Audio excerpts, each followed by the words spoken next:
être indépendant, ça veut dire faire ce qu'on veut. C'est un peu par défaut. Moi, je fais pas ça parce que je fais que ça. Je fais ça parce qu'aujourd'hui, j'ai pas encore réussi à rentrer dans le système. Il y a des projets que je tiens depuis des années qui sont pas encore concrétisés parce que pour l'instant, j'ai pas peut-être su le vendre ou su le pitcher comme il fallait. J'ai les programmateurs de chez Pathé, CGR et de salles indépendantes qui m'appellent, qui me disent on programme le film mercredi, là. Je me retrouve avec plus de 20 salles, donc je pleure de joie. Premier jour de tournage, ça m'inscrit. Et là, je me prends une claque, je fais ok, déjà, ouais, je me dis, mais là, ouais, il se passe un truc. Deuxième jour de tournage, Soprano.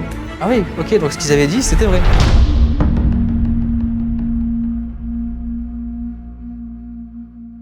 Hello tout le monde, c'est Samuel, ravi de vous retrouver pour ce 19e numéro de Ciné Massilia. Aujourd'hui, mon invité est de ceux qui ne considèrent pas ce métier comme un métier justement, mais comme une nécessité. Il construit ses films avec détermination, avec opiniâtreté. C'est un vrai combattant du cinéma, indépendant, mais on lui souhaite populaire à l'avenir. Alexandre Logier, bienvenue sur le fauteuil de Ciné Massilia. Merci, bonjour tout le monde, merci à toi de me recevoir. C'est un vrai plaisir, on va commencer cet entretien avec un objet que tu as ramené, je te laisse me le présenter. Oui, écoute, c'est un objet qui est assez important pour moi.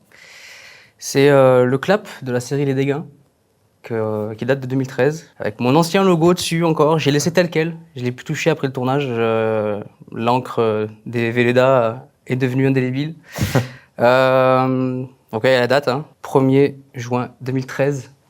Donc voilà, c'est une petite relique. C'est une relique qui fait partie de mon histoire, qui m'accompagne et que je suis fier de conserver. De temps en temps, je le regarde et je me dis, ouais, c'était cool quand même. On va parler évidemment des Dégâts et de plein d'autres projets cinématographiques. Toujours sur le clap, ça peut être intéressant de décrire à quoi ça sert réellement sur le tournage et qu'est-ce qu'on y note. Ouais, il y en a un juste là encore. Ouais.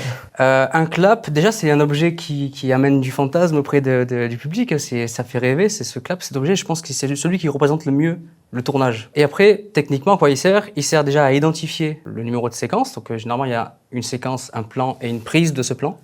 Donc il y aura 3 numéros. On a donc un assistant qui va annoncer le clap de façon vocale. Par exemple, 1 sur 1, première. Puis il va clapper. À l'image, ça nous fait un repère en fait, du clap fermé. Et au son, on a donc un pic sonore qu'on vient caler avec pour synchroniser l'image et le son qui en fait sont enregistrés sur 2 supports différents. Ouais, donc c'est absolument pas un objet décoratif, mais bien essentiel au bon déroulement d'un tournage. Le dernier clap que tu as fait, c'est pour Redbird. C'est un film que tu as réalisé avec 2 autres metteurs en scène, Thomas Abibès et Oussam Adili. Oui. Le film, il est actuellement en dispo sur plein de plateformes, en VOD, en support physique, on va y revenir. Mais rapidement, quel est le pitch? C'est John Wick à Marseille.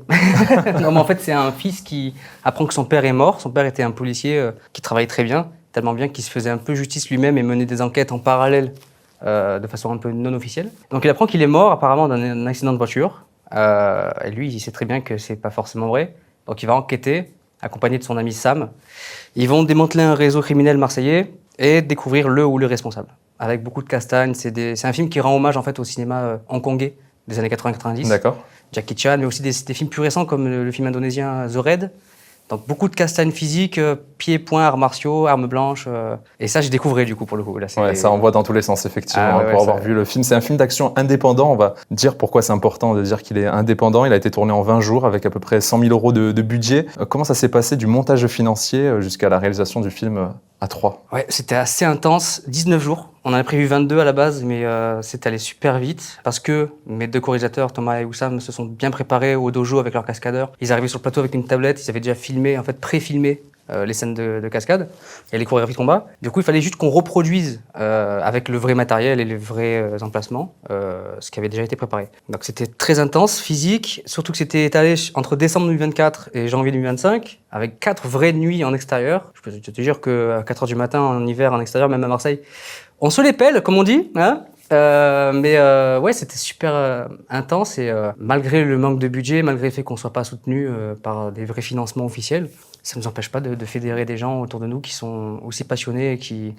comptent pas leurs heures et qui voilà, on n'a respecté aucune règle de cadre légal, mais on l'a fait. C'est-à-dire pas d'autorisation particulière? Si, l'autorisation, on les a demandé, on les a obtenues, mais je parle surtout d'horaires de tournage. Voilà, on a vraiment des fois fait des doubles journées, quoi. Ouais. Vraiment. Alors Thomas et Oussam ont signé les chorégraphies. Toi, tu étais aussi donc à cette mise en scène. Comment on filme des scènes de combat? Ça, pour le coup, j'apprenais avec eux. Alors moi, j'ai apporté mon savoir-faire en tant que réalisation un peu plus classique, on va dire, parce que je fais des films depuis quand même 2009. Ça fait un petit moment. Par contre, les cascades, j'avais eu quelques petits tournages par-ci par-là, mais c'était jamais aussi poussé que là. eux, ils ont fait ça depuis leur enfance, aussi bien dans l'art martial qu'ils ont pratiqué, et maintenant ils ont mélangé ces arts martiaux-là avec les techniques de tournage pour avant reproduire ce qu'ils voyaient à l'image, parce que c'était des vrais passionnés, et ils le sont toujours, et maintenant faire leur propre cascade et leur propre combat dans les films. Et moi, j'étais vraiment admiratif de leur savoir-faire et de leur facilité aussi à prendre ces risques-là et savoir tomber, savoir chuter, savoir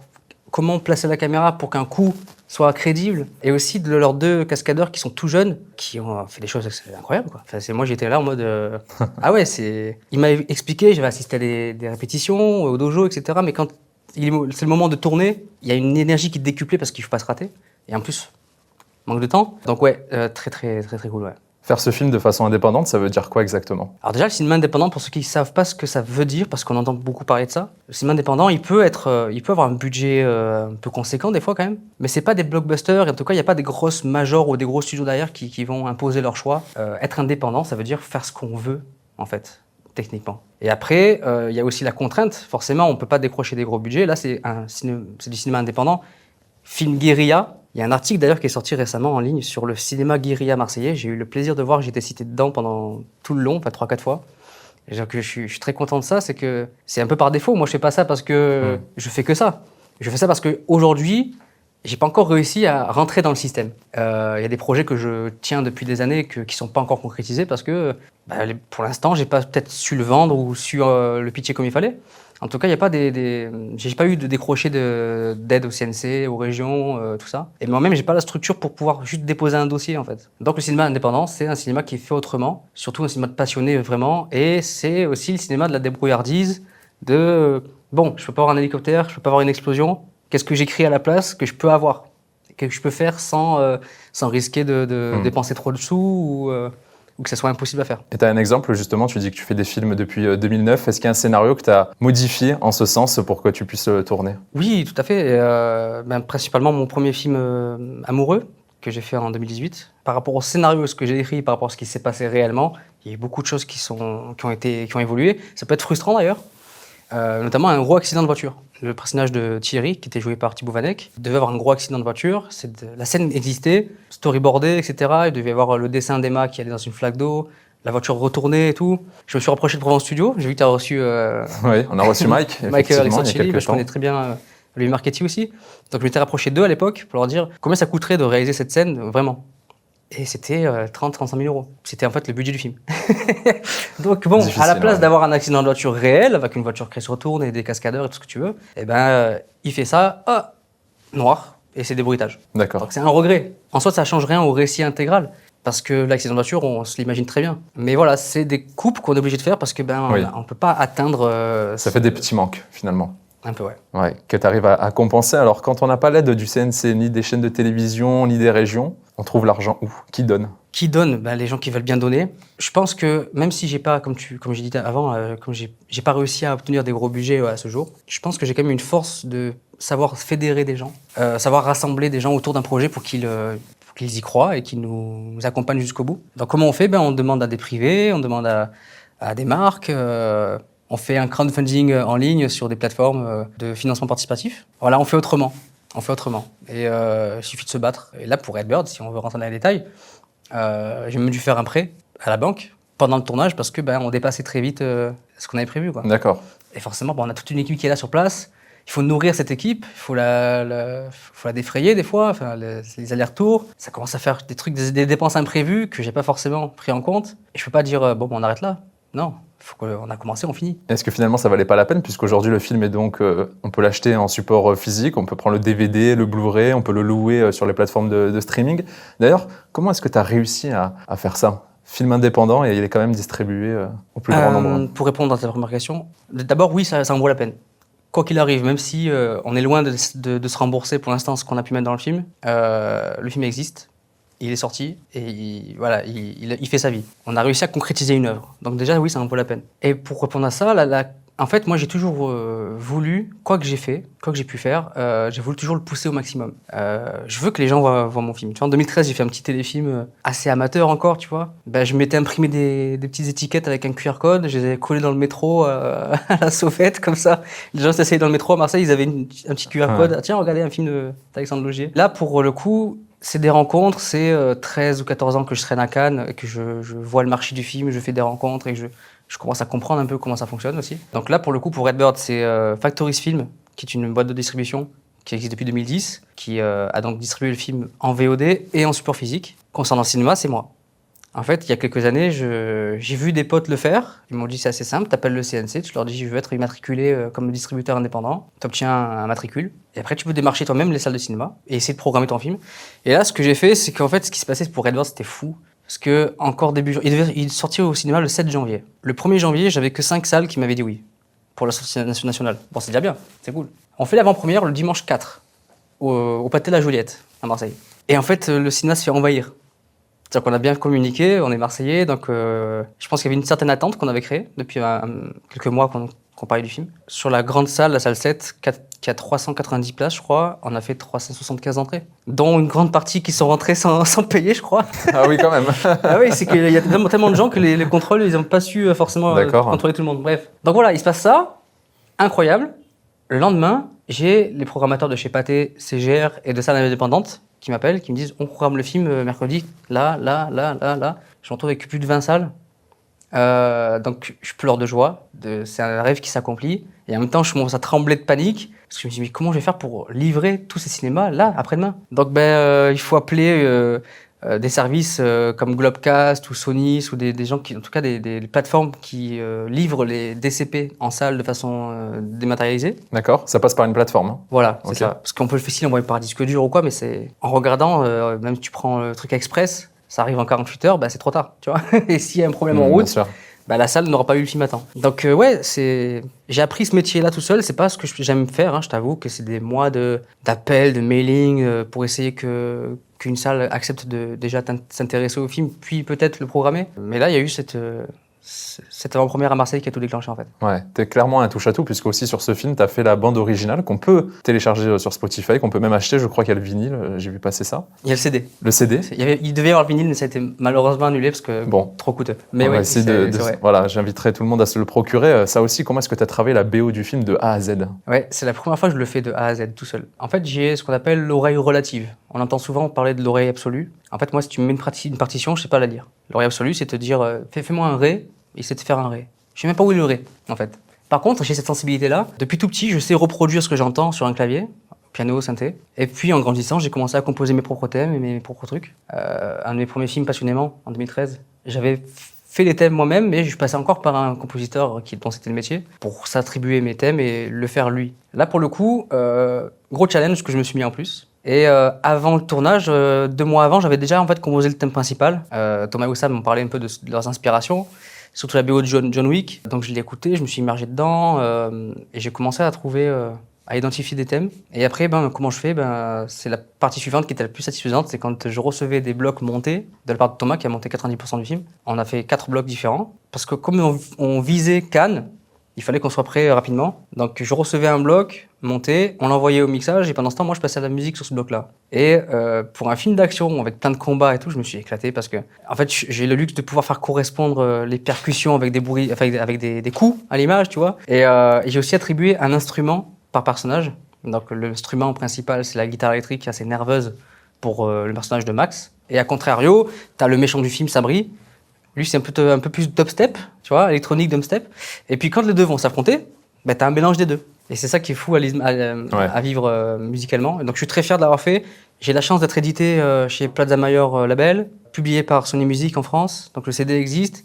Et je viens de voir il y a quelques semaines, là, je suis devenu fou, il y a le CD qu'on peut emprunter à l'Alcazar, la bibliothèque à Marseille. D'accord. Mais aussi à Nice, mais aussi dans d'autres bibliothèques. En fait, il y a des gens qui peuvent aller dans une bibliothèque et voir mon album, quoi. Même j'en parle, j'y crois pas, tu vois. Genre... Et pourtant. C'est fou, c'est une fierté de malade. Et donc, tu as travaillé via un ordinateur ou tu avais des instruments chez toi? Ça se passait comment? Tout sur clavier synthétiseur, que je branche donc à Logic Pro, que j'exploite d'ailleurs à peut-être 2% de ses capacités, hein, je n'ai jamais été formé. Mais ensuite, j'envoie les pistes, notamment des guitares et des violons, à de vraies musiciennes qui me rejouent les choses, qui me les renvoient et je remplace en fait. Donc Redbird est désormais disponible en DVD, en Blu-ray et sur toutes les plateformes de streaming. J'invite toutes celles et ceux qui écoutent cet entretien avec toi, Alexandre, à le regarder. On va revenir sur ton parcours. Tu dis faire du cinéma depuis 19 ans, mais moi j'ai l'impression que c'est depuis le berceau, tant cette détermination, elle est ancrée chez toi, cette obsession même. Elle vient d'où cette obsession pour le cinéma? Sache que j'ai commencé le cinéma par des petits rôles et silhouettes en tant que bébé dans des films. Donc en fait, ma mère était actrice en région parisienne, une vie qu'elle a quittée pour X raisons, surtout par la séparation avec mon père. Il s'est passé beaucoup de choses. Mais déjà, tout petit, je traînais sur le plateau, je m'amusais avec les roues d'un travelling, où je m'émerveillais devant des projecteurs allumés et une perche qui venait au-dessus de moi. Donc c'est ancré en moi depuis tout petit, même si ces souvenirs-là, en fait, je les ai plus, vraiment. C'est un peu oublié, mais ce que j'ai pas oublié, par contre, c'est quand, vers 5-6 ans, je commence à regarder des films. Et tu vois, regarde. Ah bah. Jurassic Park et Alien, je pense que c'est les deux licences qui m'ont matrixé le cerveau, quoi. À 6 ans, quand tu rentres de la primaire et que tu mets la VHS du Monde Perdu et que tu vois un T-Rex débarquer en pleine ville aux États-Unis, tu fais ah ouais, donc le cinéma permet ça. Permet de déjà ressusciter une créature qui est morte depuis des millions d'années, mais en plus te faire passer j'en parle, j'ai des frissons là, tu vois. Ces émotions-là, cet émerveillement que j'ai vécu devant des films, et ben je pense que c'est là que mon amour pour le cinéma s'est créé. Et pire qu'un amour, c'est une obsession, comme tu l'as dit. C'est-à-dire que je pense qu'il y a un côté autiste chez moi, que j'ai pas ni fait repérer, ni diagnostiquer, quoi, mais j'en suis conscient. C'est-à-dire que je peux parler de rien d'autre que le cinéma. Genre les repas de famille, les Noëls, les anniversaires, c'est un problème. Et c'est un gros problème, parce que à table, alors qu'est-ce que tu racontes? Si ça parle pas de cinéma, je n'aurai pas de suivi de conversation, en fait, tu vois. C'est un peu maladif. Voilà. Et je suis constamment dans ça. Quand il faut pas que je regarde un film, il faut que j'en fasse un. Ou il faut que j'écrive quelque chose, ou que je fasse de la musique, ou il faut que je crée, en fait. Tu vois, je peux pas... Je me fais des doubles journées que je m'inflige tout seul. Et la passion, elle est telle que... Mais tu aurais pu rester cinéphile et ne pas avoir envie de raconter des histoires. D'où vient la nécessité de raconter des histoires, justement? Je sais pas si c'est une nécessité, mais c'est en toi. C'est une flamme qui est en toi, qui est présente, et que tu as constamment besoin d'alimenter, comme un feu dans lequel tu rajoutes une bûche, quoi. Et c'est là, quoi, c'est tout. Et à partir de quel âge tu te dis, tu formules l'envie d'en faire ton métier et de te dire, je vais me former pour? J'ai eu cette chance, c'est que c'est très tôt que ça s'est produit. Vers 10 ans, ma mère, elle trouve une caméra de VHS, en fait. Et c'était en bas de chez nous, une mallette qui avait été abandonnée là. Elle croit que c'était une chignole ou un outil, tu vois, électrique. Elle était chargée, donc elle le prend machinalement. Elle dit, je verrai chez moi ce que c'est, tu vois. Il se trouve que c'était une caméra VHS à l'épaule, donc une sorte de gros caméscope. Le problème, il tient plus la batterie. Donc, il marche que sur secteur. Elle va rien en faire, ma mère, elle me dit, tiens, amuse-toi. Alors, c'est pas l'erreur qu'elle a fait là sur là. Je commence à prendre d'abord mes jouets, je fais des petites histoires avec, je fais les voix en même temps que ça filme. J'ai d'ailleurs effacé beaucoup de VHS de ma mère, elle m'en a voulu. Puis après, je prends mon petit frère comme acteur et comme cadreur, et on se limite donc au décor de l'appartement parce qu'on peut pas aller plus loin. Le plus loin qu'on peut faire, c'est il va dehors et par la fenêtre, je le filme, tu vois. Et c'est en faisant comme ça que déjà, je suis retombé récemment sur des petits trucs comme ça qu'on avait fait. On était hyper créatifs, tu vois. Donc on avait déjà la notion du montage, mais je faisais pas encore de montage. C'est-à-dire, je filmais un plan, par exemple un champ sur toi, le contre-champ sur moi, et je devais refilmer derrière la réponse, tu vois, dans l'ordre. Et donc on faisait déjà ces premiers essais cinématographiques qui ont fait que mes premières pratiques, en fait, avant que je sois formé, avant que je fasse les études. Et du coup, ça arrivait en moi, c'était en village, je savais que je voulais faire ça. Tout jeune, je savais quel bac il fallait que je fasse. J'avais pas le niveau pour S, donc j'ai fait STI. Après, j'ai fait BTS audiovisuel. Et puis après, je me suis lancé, j'ai pas fait plus loin, c'était parti, quoi. Ouais, il me semble que tu as été à Paris faire l'école de Besson. Alors non, j'ai fait une masterclass avec lui, mais j'ai failli le faire, ouais. Alors justement, quelle formation t'as faite? Est-ce que t'es resté à Marseille pour apprendre ce métier? Oui, j'ai fait un BTS, donc brevet de technicien supérieur en option image, que j'ai passé à Cannes, mais que j'ai pendant 2 ans étudié ici. Et qu'est-ce que t'as appris concrètement? Concrètement, l'option image, du coup, forcément, c'était la lumière, la composition de l'image, le tournage en lui-même, gérer le matériel, savoir à quoi sert quel câble, les caméras, le fonctionnement d'un capteur, beaucoup de techniques, mais aussi de théorie. La théorie, c'était pas mon fort, on va dire. La physique optique, tout ça, comment est-ce qu'un rayon converge dans un câble, enfin, j'en ai à foutre, moi. Je sais qu'un 35 mm, c'est plus large qu'un 50. Voilà, ça me suffit, tu vois. Je vais pas la technologie, bon. Même si maintenant je l'enseigne, la grille de Bayer sur un capteur CMOS, tout ça, bon, voilà, on va perdre les gens si je rentre dans les détails. Mais il y a des choses qui sont restées, des choses que je me sers au quotidien, mais C'est surtout les rencontres que j'ai fait là-bas. Ça m'a ouvert les portes à des stages. J'ai fait notamment un gros stage chez TSF, qui est une grosse boîte de location de matériel cinéma à Marseille. Ça m'a permis de rencontrer en face de moi le vrai matériel, en fait, les projecteurs. J'ai une photo de moi, je me rappelle, dans ce stage-là, ma tête devant un projecteur HMI 24 kW. Je sais pas si tu vois ce que c'est. C'est un monstre. Genre, ma tête, elle faisait allez, 1/6 de la lentille. Ouais. Enfin, voilà, je découvrais les travelling, une dolly.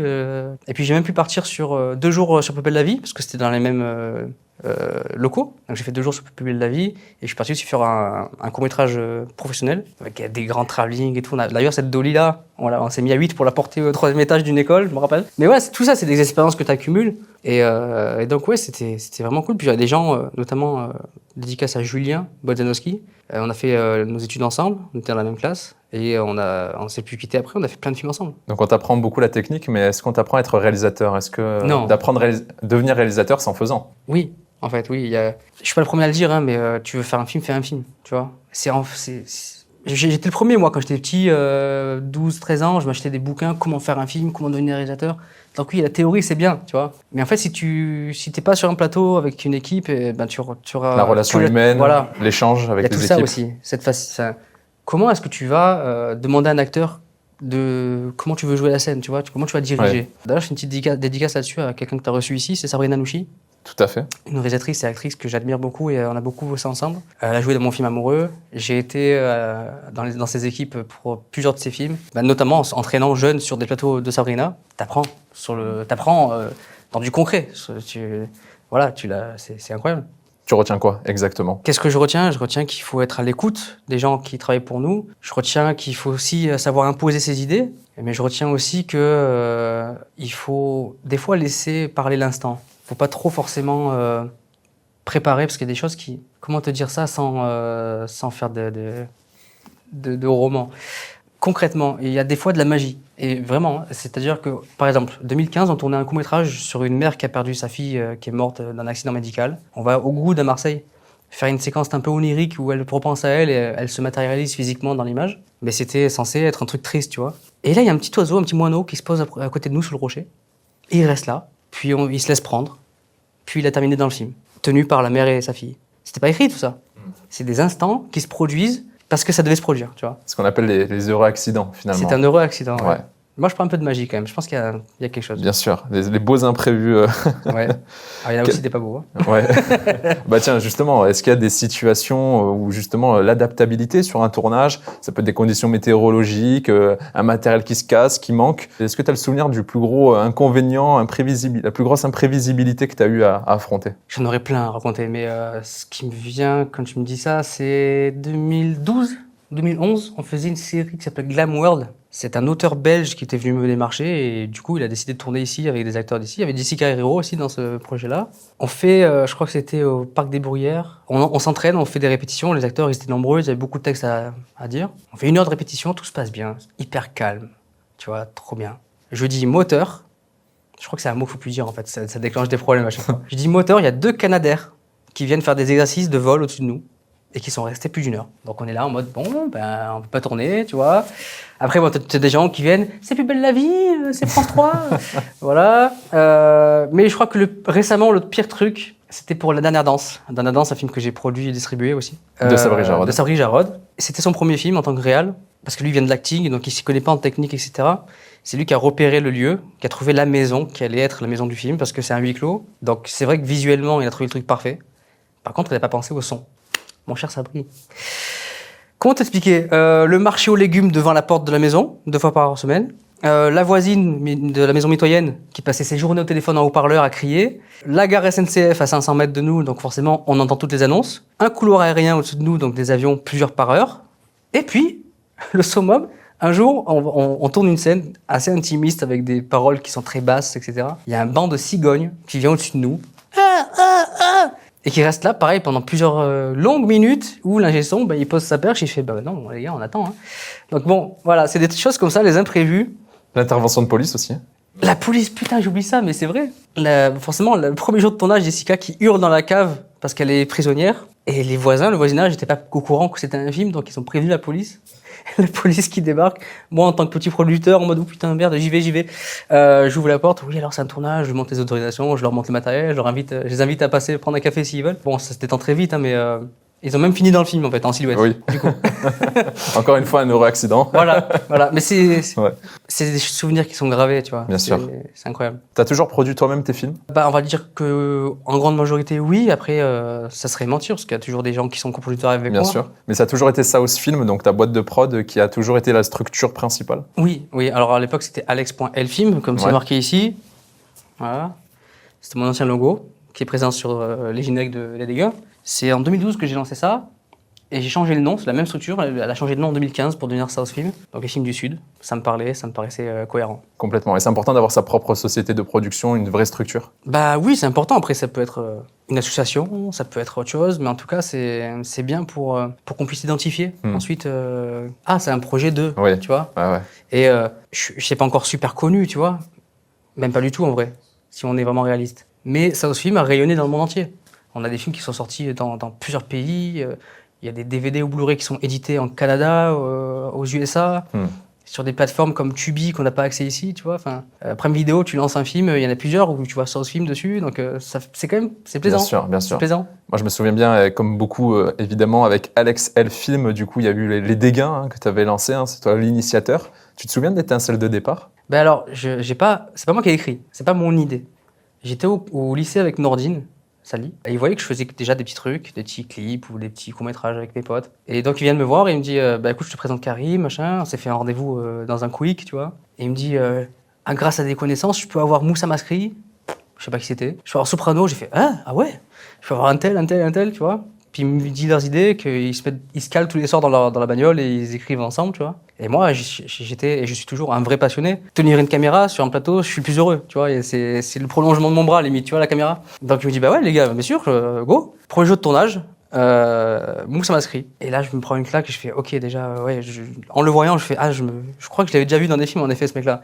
Et puis je le vois, une prestance, un charisme de malade, mais aussi un humour qu'on lui connaît. Et je me dis, mais ouais, il se passe un truc. Deuxième jour de tournage, Soprano. Ah oui, ok, donc ce qu'ils avaient dit, c'était vrai. Pour la première saison. Première saison. Et première saison, ouais, j'ai fait 90% tout seul. Il y avait des jours où j'avais des gens qui m'aidaient un peu. Ma maman qui joue dedans, qui joue dans le générique de tous les épisodes. Donc c'était quand même assez familial et encore, on va dire, authentique. Après, ça a évolué dans un sens que j'ai pas forcément aimé, mais voilà, c'est comme ça. Oui, parce qu'il y a eu le film, effectivement, et tout ce qui a suivi.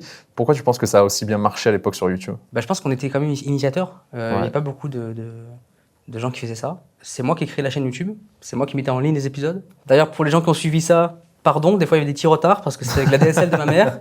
On n'avait pas la fibre à l'époque. Donc des fois c'était des 23 heures pour mettre en ligne un épisode. Je mettais un petit message sur Facebook, j'avais créé la page aussi. Bon, désolé, ça sera un petit retard. L'épisode sortira pas à telle date, mais à telle date. Tu vois. Bon, bref. C'était des moments de création pure en fait, tu vois. Et, pas d'attente ni d'objectif réel. C'est toujours être dans la création et dans la proposition. On était trois gars, trois dégains, tu vois, qui créent quelque chose et qui veulent faire rire les gens et ça a marché. Donc on revient avec South Film, ta boîte de production. Ça implique quoi au quotidien d'avoir sa propre boîte? Comme j'ai dit un peu avant, c'est pas une vraie boîte de production comme il le faut. C'est-à-dire que pour pouvoir déposer des dossiers, demander des aides et tout, il faut avoir une boîte à 45 000 € de capital. Moi, c'est pas vraiment une société de production, c'est une micro-entreprise. Donc c'est une toute petite structure. Mais ça implique quoi? Ça implique par contre de pouvoir officialiser des choses, faire des vrais contrats, engager des gens quand il le faut, maintenir une ligne éditoriale si on le peut, tu vois.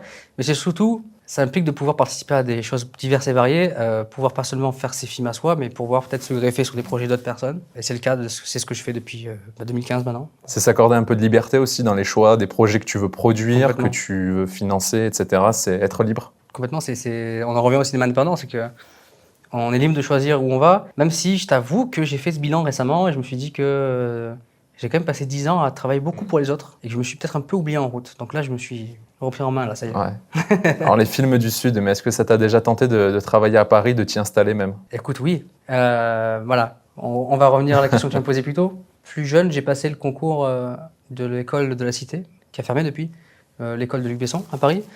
J'ai failli être pris, mais je suis resté par amour en fait. Je suis resté par amour pour la mère de mon fils. Puis j'ai eu mon fils très tôt, 2017. Donc il y a plein de choses, plein de facteurs comme ça qui ont fait que je suis resté ici. D'abord par amour et ensuite parce que t'as ton fils, il est là, faut t'en occuper, il a l'école à côté, enfin voilà. Il y a une autre timeline parallèle de ma vie où je serais monté à Paris, où je serais peut-être plus loin aujourd'hui. Mais bon, si c'était à refaire, le résultat c'est mon fils, donc je le referai. Hein. Bien sûr. D'ailleurs, ton fils qu'on voit dans certaines de tes productions, dans certains de tes films, Maximilien, oui, c'est vrai. qui suit peut-être les traces de son papa. C'est ça la difficulté en tant que père, c'est d'être satisfait de pouvoir partager ces moments avec lui partager ce qu'on fait, et d'essayer en même temps de pas trop le formater et de le laisser se faire ses propres passions. Là, je suis dans cette phase-là, tu vois, je suis trop heureux qu'il m'accompagne sur les tournages, je suis trop heureux qu'il voit tout ce processus-là, qu'il joue quelques petits rôles ou ne serait-ce que juste m'accompagner. Bien sûr. Il aime ça, je lui impose rien. Mais à côté, j'ai peur que plus tard, il sache pas trop quoi faire. C'est ce qui est arrivé à mon frère.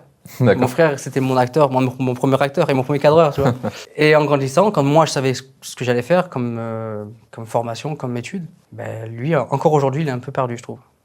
Et c'est peut-être un peu ma faute. Bon, écoute, en tout cas, toi, tu es sur le bon chemin avec tous ces projets. Tu as une idée claire, en tout cas, de tes objectifs. Ouais. Aujourd'hui, tu portes quel regard un peu sur ce cinéma dit marseillais, ce cinéma qu'on tourne beaucoup dans la région? Est-ce que tu trouves qu'on met davantage en avant les prods marseillaises ou non? Tu as quelle opinion là-dessus? Je trouve que depuis quelques années, on va dire 10 ans, ça commence à bien tourner dans le coin, notamment avec l'arrivée de Provence Studio. 2015, j'étais un des premiers à tourner chez eux. Il n'y avait même pas encore les panneaux solaires sur le toit. Mais maintenant, ils accueillent des productions internationales et des blockbusters, donc ça bouge dans le coin. Il y a des films comme La French, il y a eu des films comme Stillwater qui ont été faits ici. Malgré tout, j'ai quand même le constat qu'on n'en est pas encore à faire confiance complètement aux équipes d'ici. J'ai des exemples concrets, j'ai des choses qui me sont arrivées moi-même. Hein. J'ai failli faire électro sur une publicité. J'étais pris. À 2 semaines du tournage, j'envoie un mail en mode bon, j'ai pas eu de convocation, de plan de travail, de feuille de service, ça en est où? Et là, oh pardon, on a oublié de vous dire, on a pris des Parisiens. Ah, comme ça, sec. Voilà.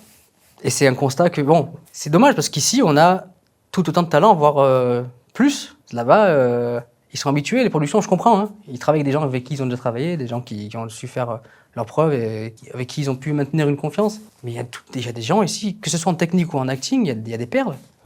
Et c'est dommage que c'est pas encore là, tu vois. Il n'y a pas encore ils n'ont pas le réflexe. Ça va peut-être revenir progressivement, effectivement, mais ce qu'on peut mettre aussi en avant, c'est des initiatives locales, hein, puisque je sais que tu es très actif avec l'Épopée Village à Marseille. Alors, qu'est-ce que l'Épopée Village? L'Épopée Village, c'est déjà un lieu que j'ai découvert il y a 4 ans parce que j'y ai été pris comme formateur. C'est les anciens locaux de Ricard, à Sainte-Marthe, dans le 14e, qu'ils ont transformé en sorte de village créatif et entrepreneurial. Donc il y a des boîtes de tout horizon, il y a de l'IA, il y a du codage de jeux vidéo, il y a de la petite enfance, il y a du sport, il y a de l'audiovisuel. C'est vraiment super varié, il y a 80-90 entreprises différentes. Il y a le sac de Sainte-Marthe où on peut se boire un verre et manger à midi. Et moi, j'interviens chez Quantique, un organisme de formation, en tant que formateur dans le montage vidéo. Et c'est incroyable parce qu'en plus, la première fois que je suis arrivé, je me rappelle toute ma vie, entretien, du coup, d'embauche, et je vois un pan, des poules. Qu'est-ce qui se passe ici en fait? C'est quoi le délire? En fait, c'est des animaux en liberté. J'avais même pas connaissance du lieu, mais en plus, en arrivant dans ce lieu-là, j'ai eu un vrai coup de cœur. Et c'est un super cadre. Et on a eu la chance de pouvoir tourner là-bas pour Redbird, du coup. On a fait quasiment 40% du film là-bas, en week-end, en soirée, en nuit. On avait pas mal de décors divers et variés. C'était un terrain de jeu créatif, quoi. Vraiment, c'était vraiment cool. Bien sûr, donc tu parles du montage vidéo, mais tu as aussi d'autres cordes à ton arc. Hein. Je pense au scénario, puisque tu écris la majorité de tes films. L'IA, est-ce qu'elle a une place dans ton process de création ou pas du tout? Alors, elle a une place active dans les processus de création, de post-production, notamment de montage. Mais je m'en sers intelligemment. Là, je suis amené depuis quelques mois à monter des bandes annonces de films, des fois de gros films qui sont très connus. Je m'en sers pour annoncer des sorties Blu-ray, DVD, des choses comme ça. Exemple concret, j'ai fait un trailer pour la saga Ring, les films japonais. Il y a un coffret qui sort le 22 juillet, là, c'est pour ça. Et je me suis servi de l'IA, Runway, un peu de ChatGPT pour générer un puits. Puis ce puits-là, de l'animer en vidéo pour que la caméra aille dedans. Un plan qui n'existait pas, que je ne peux pas trouver en tout cas en bonne qualité comme je le voulais. Et ce plan-là, une fois généré, que j'étais content du résultat, je l'ai mis en arrière-plan, derrière un filtre VHS, et puis derrière la jaquette du Blu-ray et le texte, tu vois. Donc je m'en sers vraiment. Si on le sait pas, on peut pas savoir que c'est de l'IA. Par contre, générer un truc IA entièrement et le diffuser tel quel, je trouve pas ça intéressant pour l'instant. Après, pour l'écriture, par contre, je refuse.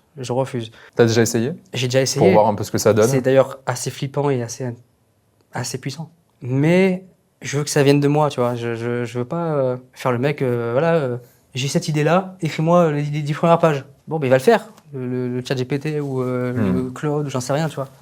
Le Jimmy. Est-ce que ça sera vraiment original? Déjà, on peut pas savoir. D'où est-ce qu'il a pris les idées? Comment il s'est renseigné? Comment l'IA s'est renseignée et s'est nourrie de ce qui existait ou pas pour pondre ce texte-là? Déjà, l'originalité, je suis pas sûr à 100% que ça soit le cas. Et au-delà de ça, même si ça l'est, bah, c'est pas sorti de toi en fait. Donc, tu peux pas signer.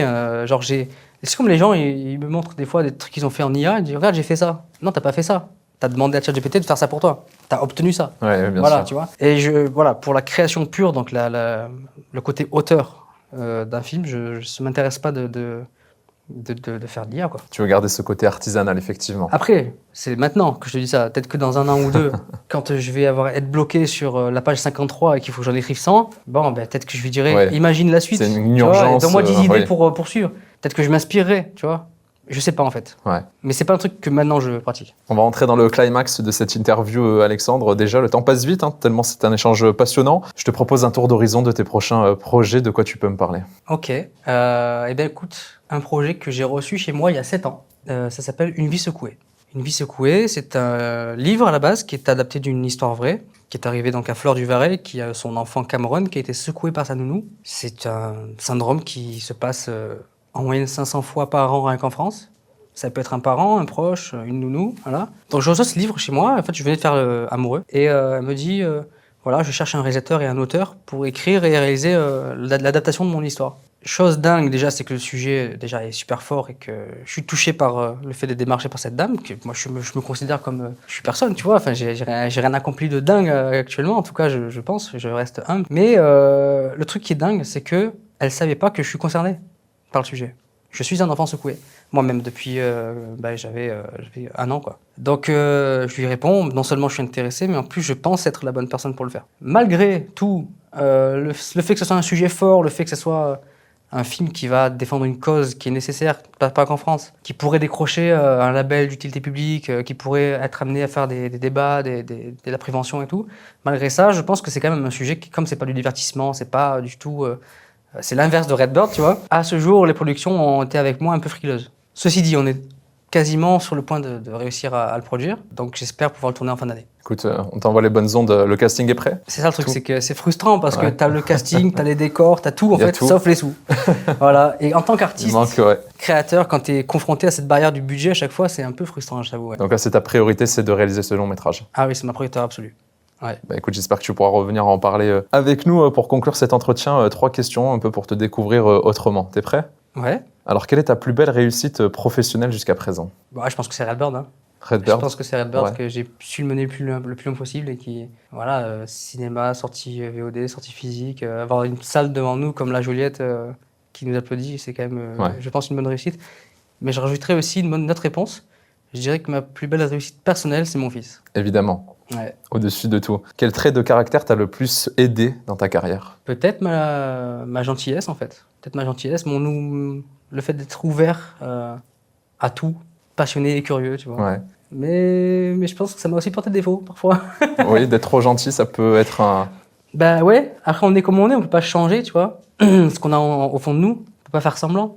Mais je pense que ce côté-là aussi, il m'a autant ouvert de portes que ça a pu après me faire des déceptions et des trahisons, des trucs comme ça, quoi. Ouais, forcément. Et quel trait de caractère a été le plus difficile pour ton parcours? Peut-être ma naïveté. Je suis quelqu'un de très naïf et très premier degré. Ça a pu me faire avoir quelques histoires des fois, tu vois, de faire attribuer peut-être aussi ma confiance trop vite. Voilà. Donc il faut savoir s'entourer. Et puis bon, les mauvais choix ou les mauvaises rencontres que j'ai pu faire, elles ont quand même construit qui je suis aujourd'hui. Donc ça m'a fait apprendre. Exactement. On rencontre de tout sur son chemin. Au fond, pourquoi tu fais ce métier? C'est marrant parce que je le considère pas comme un métier, tu vois. C'est fou, hein. Et je le considère comme faisant partie intégrale de ma vie. Et pourquoi je le fais? Parce que je me sens vivant quand je le fais. Et je sais pas, j'ai envie de laisser une trace. C'est beau. Bah écoute, je te souhaite de faire encore plein de belles réalisations, de beaux films, des séries. Pour te remercier, hop, tu vas nous laisser un petit mot. Tu as été le 19e invité de Ciné Massilia. Une petite pensée, un mot en souvenir de ton passage chez nous. Hein. Alors. Il reste un petit peu de place. Elle est où Sabrina? Je vais mettre à côté. Alors là. Elle est là. Elle est là, Sabrina. Sabrina, c'est pour toi. Et voilà, Magnifique. la dédicace. Merci beaucoup Alexandre. Merci à toi pour l'accueil. On va suivre les nouvelles aventures de près, on t'envoie toute la force nécessaire pour la suite de ton parcours cinématographique. Merci à toutes et à tous de nous avoir suivis. Continuez à nous suivre sur YouTube, les réseaux sociaux. On est sur TikTok, Instagram évidemment. Abonnez-vous, likez, commentez. On se retrouve très vite pour les prochains épisodes. À bientôt.